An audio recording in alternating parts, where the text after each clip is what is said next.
Meka cepat ada air. Alright, video hari ini, musim banjir dah nak dekat.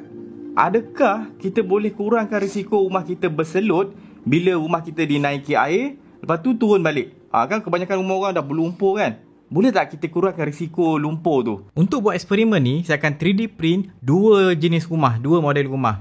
Ni modelnya, lepas 3D print dalam 1 hari lebih, bukanlah model rumah betul, tapi melambangkan rumah lah, di mana ini kawasan luar rumah dan ini dalam rumah tu. Satu model adalah di mana rumah ni tertutup. Maybe kalau ada lubang pun bawah pintu saya buat kecil macam tu, celah-celah tingkap ke apa, yang kecil-kecil tu lah. Sebab saya nak demo di mana rumah tu bila banjir, orang tu tutup pintu, tak buka. Dan satu lagi model adalah bila orang tu buka pintu, macam ni. Ada lubang besar tu mewakili pintu lah. Okay, sekarang hipotesis saya ataupun saya punya teori. Bila rumah tu tertutup, air banjir still boleh masuk.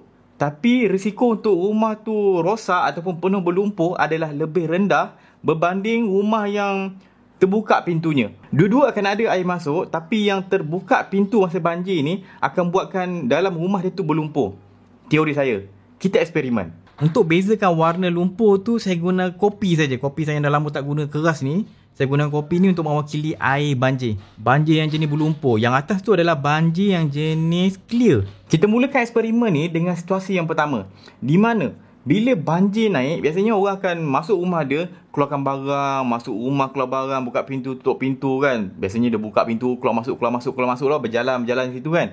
Kita akan gunakan eksperimen yang demo rumah saya ni yang pintu dia terbuka. Ni nampak ni, terbuka sini kan. Okay, dan untuk banjir, kebiasaan punya banjir lah. Kalau banjir tu start dia terus banjir lumpur, tak boleh buat apa lah. Tapi kebiasaan banjir yang saya perasan, yang saya tahulah, yang awal-awal tu adalah air bersih. Air yang tak berlumpur sangat pada permulaan banjir. Masa air tu naik sampai kaki apa semua kan, dia biasa kurang berlumpur. Jadi simulasi kita awal-awal kita punya air banjir tu air yang jenis clear je macam ni, bersih sikit. Okay, kita naikkan sampai dia akan meleleh tepi tu.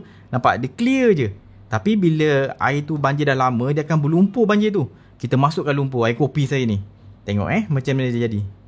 Nampak tu.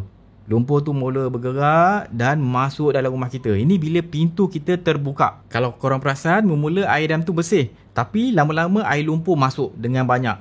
Sampai dah pekat lumpur macam tu. Kita tengok yang dekat punya, close up. Tengok ni. Nampak tu. Tebal lumpur dia tu. Kalau nampak air bersih kan, sikit atas dia, sikit je. Lain semua tu lumpur.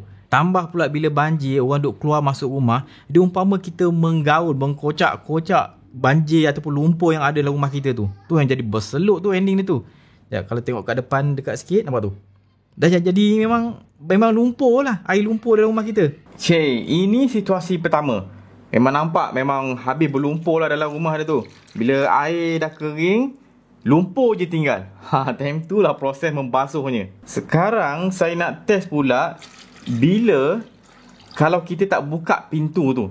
Sebab nanti air yang masuk tu akan masuk melalui bawah celah-celah pintu. Air yang bersih akan naik dulu. Kemudian tengoklah bila air lumpur datang, apa dia jadi. Simulasi yang sama. Bermula air banjir yang naik tu jenis yang bersih-bersih sikit. Jenis clear macam ni kan. Lepas tu dah lama masuk air lumpur, kita tuang. Ni bagi dia berlumpur masuk banjir yang coklat tu kan. Okay, tuang. Kalau korang perasan, tengok. Sikit je masuk dalam. Itu pun dah, yang atas tu celah-celah yang saya 3D print terlubang tu. Ni saya lajukan sikit Nampak tu. Yang bawah tu masuk macam ni kan. Tak banyak. Tengok tu.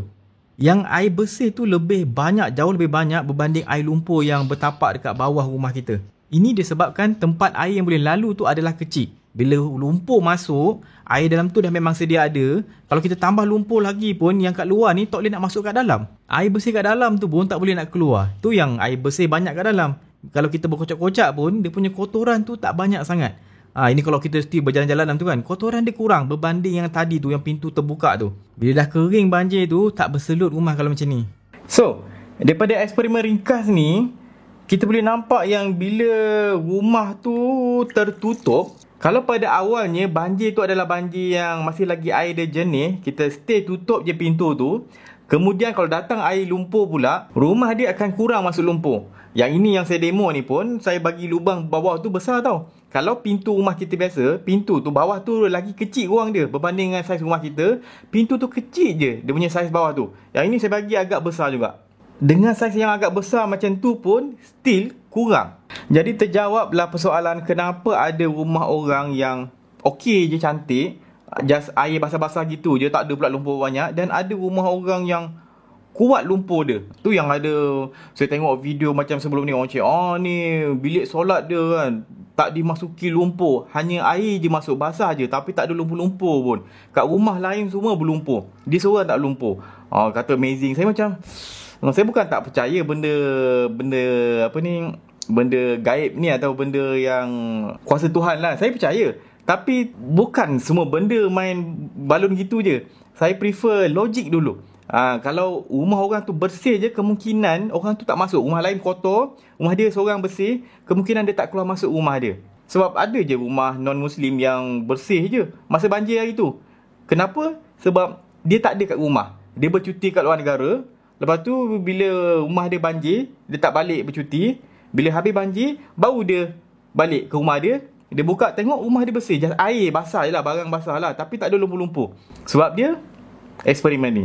Jadi bila banjir, apa kita nak buat?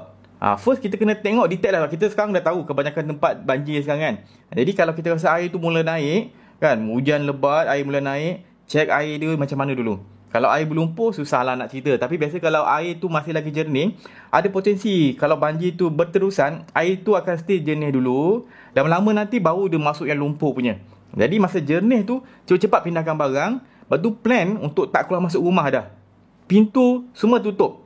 Kalau nak keluar rumah, guna tingkap. Sebab tingkap tinggi sikit. Kalau banjir kita masih lagi level bawah tingkap lah. Tingkap kita tinggi sikit, keluar masuk rumah gunakan tingkap. Kalau banjir tinggi lagi sampai tingkat, kita ada 2 tingkat. Contohnya kalau rumah tu 2 tingkat kan, dan penuh tingkat 1 tu, keluar masuk rumah guna tingkat atas je lah. Jangan duk masuk bawah lagi. Kalau kilir dalam tu, umpama kita mengacau ataupun menggodak lumpur tu, bagi penuh naik lumpur itu. Kalau ada lumpur pun dia akan keluar sikit kat pintu bawah kita, sikit-sikit je. Tapi kalau banjir tu dah sampai teruk sangat, dah naik sampai ke bumbung, masuk celah-celah bumbung semua kan, itu cerita lain lah. Itu kita tak ada buat apa lah, tak ada rezeki lah. Tapi yang kalau kes macam ni, still kita boleh selamatkan. Bila rumah kita tu tak berlumpur teruk, senanglah sikit mengemasnya. Kalau tak, jenuh nak kemas lumpur, penat kat dinding, kat celah-celah almari, penat. Okay. Sebelum saya tutup, video ni disponsor oleh bajubai.com. Ni company baju yang ni saya pakai jersey ni. Ni jersey Berani Buat yang baru. Saya buat itu, saya try nak letak logo tepi ni. Tapi saya rasa lepas ni nak letak logo tepi ni lah. Patah balik kepada logo biasa saya. Saya biasa letak tepi ni, saja nak test tepi ni. Tapi yang ini saya buat putih, dia tak terang sangat, dia punya pattern dia tu. Nanti lepas ni saya akan buat terang sikit putih, atas gelap, dan ada pattern logo Berani Buat macam ni. Kalau korang pergi kat website beranibuat.com, nampak ni ada pilihan baju saya ni kan. Lengan pendek ada, lengan panjang ada, dan ada beberapa saiz. Ikutlah. Dan rujukan saiz tu ada kat bawah. Saya akan buka pre-order dulu. Dalam maybe 2 minggu je saya buka. Lepas tu kalau korang nak beli baju-baju saya, topi ke lepas ni, pergi ke terus bajubai.com. Ni Shopee diorang, bajubai.com. Ada macam-macam baju kat sini. Kalau nak pergi kat website dia, bajubai.com pun boleh juga. Diorang bukan setakat jual jersey. Kalau korang nak buat baju dengan diorang pun tak ada masalah. Memang tu kepakaran diorang. Diorang akan jualkan baju saya. Saya tak minat sangat menjual ni. Nanti barang saya termis orang sana, termis orang sini. Saya prefer orang lain yang jualkan barang saya. Alright. Itulah. Saya harap saya punya perkongsian ni bermanfaat. Jangan lupa follow Berani Buat. Subscribe YouTube Berani Buat. Saya Wan Syafiq. Jumpa lagi. Assalamualaikum.